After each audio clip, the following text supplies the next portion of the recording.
Given my background, my politics, and my professed values and ideals, there will no doubt be those for whom my statements of condemnation are not enough. Why associate myself with Reverend Wright in the first place, they may ask? Why not join another church? And I confess that if all that I knew of Reverend Wright were the snippets of those sermons that have run in an endless loop on the television sets and YouTube, if Trinity United Church of Christ conformed to the caricatures being peddled by some commentators, there is no doubt that I would react in much the same way. But the truth is, that isn't all that I know of the man. The man I met more than 20 years ago is a man who helped introduce me to my Christian faith.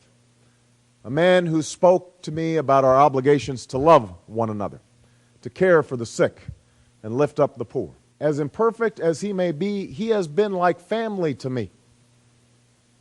He strengthened my faith, officiated my wedding, and baptized my children. Not once in my conversations with him have I heard him talk about any ethnic group in derogatory terms, or treat whites with whom he interacted with anything but courtesy and respect. He contains within him the contradictions, the good and the bad, of the community that he has served diligently for so many years. I can no more disown him. Now, some will see this as an attempt to justify or excuse comments that are simply inexcusable. I can assure you it is not.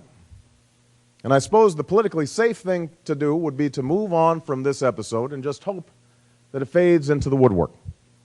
We can dismiss Reverend Wright as a crank or a demagogue, just as some have dismissed Geraldine Ferraro in the aftermath of her recent statements as harboring some deep-seated bias.